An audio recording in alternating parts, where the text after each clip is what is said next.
lorsqu'on accueille la lauréate, parce qu'on est là pour elle aussi, l'axe central de son roman, eh bien oui, il n'y a pas de hasard, c'est aussi la violence conjugale, c'est ce qui a séduit en tout cas l'écriture de Manon Théroigne. Je vous propose d'accueillir et de dire un petit mot ici au pupitre. Merci d'accueillir Manon Théroigne. Je pense que le jury a été séduit par la manière dont elle a pu se mettre dans la peau d'une femme qui vit une expérience conjugale qui évolue, qui part d'une espèce de relation un peu idyllique et qui petit à petit évolue, et le mari donc, de l'héroïne prend de plus en plus d'emprise sur elle. Et donc c'est ce cheminement qui tient en haleine. En fait, je veux dire, c'est presque, enfin, c'est pas un thriller, mais quand on commence, on a vraiment envie de lire la suite et de connaître la fin. Il y a un membre du jury qui a dit « Je connais quelqu'un qui vit cette situation », c'est exactement comme ça que ça se passe. Voilà, à ton jeune âge, c'est extraordinaire de pouvoir se mettre comme ça dans la peau de quelqu'un qui vit une situation pareille. Et c'est la manière dont elle décrit de façon tellement subtile la façon dont cette femme qui est violentée accepte de plus en plus de violence, qui croît avec le temps, et que chaque fois, elle trouve une excuse pour accepter ça. Et ça, Manon l'amène de façon parfaite dans ce livre. Et je crois vraiment que beaucoup de gens vont se retrouver là-dedans. Voilà, donc c'est le moment de remettre le prix. Claude et moi sommes très fiers de te remettre ce prix de la Fondation Laure Nobels et on te félicite vraiment. Bravo Manon.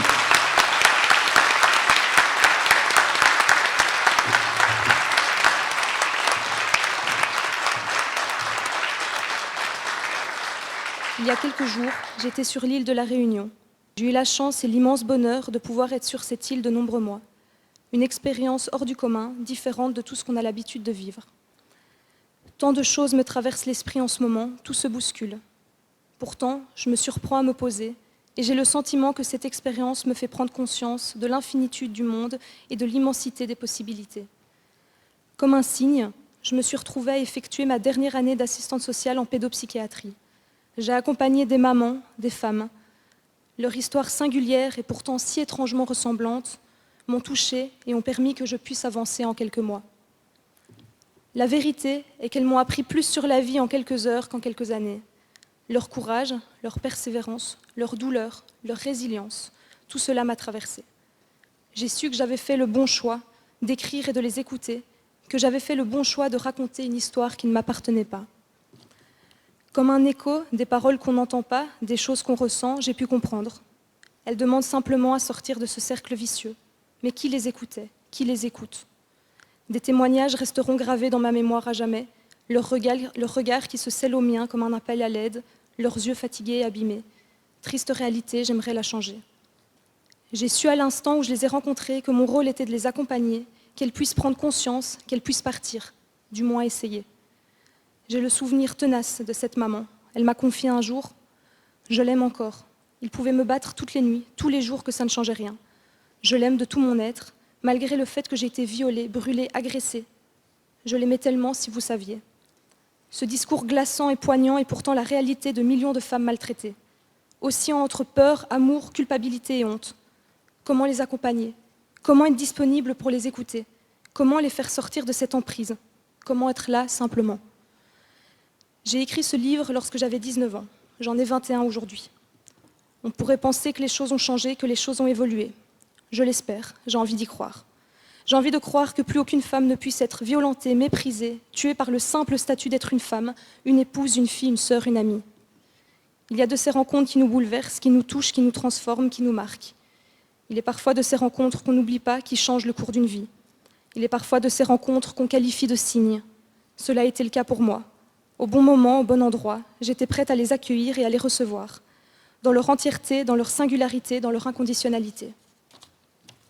Claude, Isabelle, je tiens à vous remercier de m'avoir offert cette opportunité de pouvoir être publiée et que les gens puissent lire l'histoire de Joséphine et de toutes les autres. Que mon roman puisse servir d'alarme pour ces jeunes filles à l'aube d'une relation durable.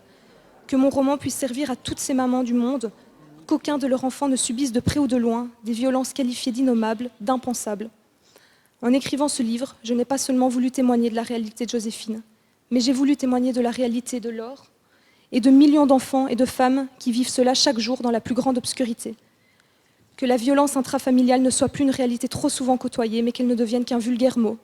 Un simple mot, j'y crois, peut-être un jour. Merci.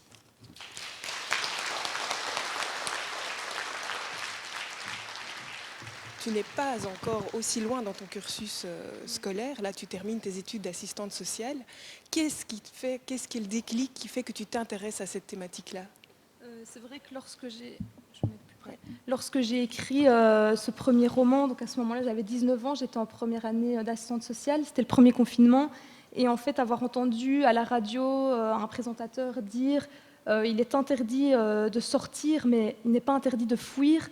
C'est vrai que c'est quelque chose qui m'a marquée et je me suis dit, tiens, c'est vrai, qu'est-ce qu'elles vivent, ces femmes enfermées tous les jours avec un mari violent. J'avais toujours eu envie d'écrire et c'est une problématique qui m'a beaucoup plus interpellée et sur laquelle j'ai eu envie de me pencher en fait, lors de ces quelques mois de confinement.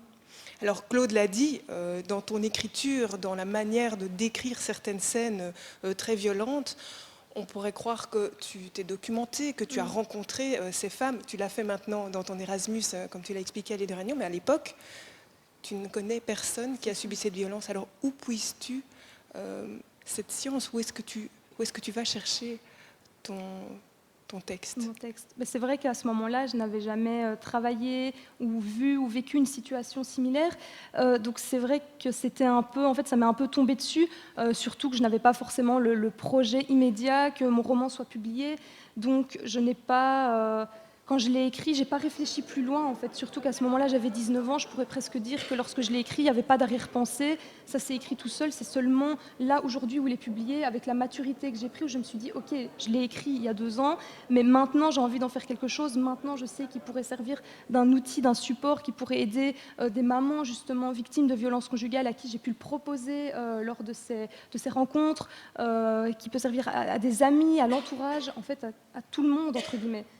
Alors l'écriture, un moyen pour communiquer, un outil.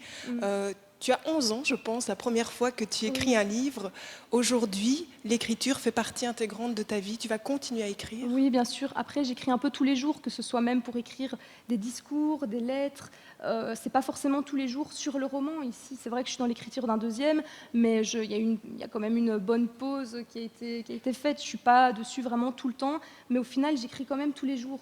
Sans m'en rendre compte. Et au final, je pense que c'est un besoin, mais surtout, j'ai l'impression qu'écrire et surtout être publié, ça permet de faire prendre conscience en fait, aux gens, et c'est mon but premier. Ça doit vous faire plaisir, Claude et Isabelle, d'entendre ça, le fait de pouvoir être publié. Il y a l'écriture, mais il y a la publication. C'est très important pour pouvoir transmettre. Absolument. Quand on a décidé de créer cette fondation, on s'est dit, on veut être utile, vraiment utile. Comme dans la chanson de Julien Clerc, que j'aime beaucoup. Et je pense qu'on l'est. Et ça nous met quand même un peu de baume sur le cœur. Qu'on ne vienne pas me déranger avec la résilience et tout ce blablabla. On bannit ce mot, promis. Que je ne supporte pas. Mais voilà, du baume sur le cœur. Et évidemment, enchanté que des choses comme ça existent. Et effectivement, au niveau de la sensibilisation, le roman de Manon est, je pense, un outil excellent. Oui, on aimerait bien que, par exemple, les livres de la Fondation soient plus utilisés dans les écoles pour amener des débats. Ça a déjà été fait. Et puis, je pense aussi que venir avec les livres de la Fondation, c'est montrer aux élèves que voilà, c'est un jeune auteur et que donc, si eux veulent écrire, ils peuvent le faire, qu'ils y aillent, parce qu'ils peuvent envoyer leur manuscrit. Et donc, en même temps, les romances, c'est une espèce de médium, enfin de tiers, à partir duquel on peut lancer le débat ou travailler les questions. Et aussi faire comprendre aux jeunes Ils peuvent écrire parce que les auteurs se déplacent d'ailleurs. Il y a déjà plusieurs auteurs qui se sont déplacés dans les classes, qui ont préparé les questions, et voilà. Claude? Oui, j'allais compléter, je complète en disant que ça, c'est super chouette. C'est quand les jeunes auteurs rencontrent des rhétoriciens ou des garçons de 5e, des garçons et des filles de 5e. Il y a un échange absolument formidable qui se passe, parce qu'ils sont presque du même âge, quoi. Manon, ça vous parle évidemment, ça fait écho parce que vous aussi, en rencontrant la fondation, l'objet de la fondation, en écrivant votre livre, ça vous a donné envie de faire cette démarche, d'aller dans les écoles. Oui, en fait, surtout de se dire qu'il a été publié, qu'on l'a en main propre, mais je me dis, mais c'est possible. Si j'ai pu être publié un jour, pourquoi le reste ne peut pas être possible? Et justement, profiter de ce roman pour en faire quelque chose d'utile, comme dit si bien Claude.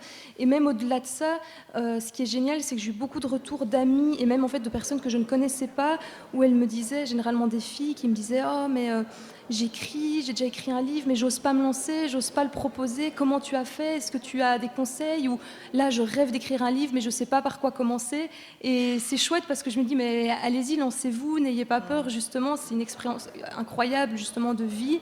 Et je sais qu'il y en a beaucoup qui peuvent s'inspirer de ça et de se dire si elle l'a fait à cet âge-là, moi aussi je peux le faire. Votre livre aussi comme objet de prévention dans les écoles, c'est quelque chose auquel vous pensez? Oui, surtout, d'autant plus que j'ai reçu le prix de la Fondation Laure Nobels. Donc justement, pour moi, d'autant plus, Laure, elle avait 16 ans.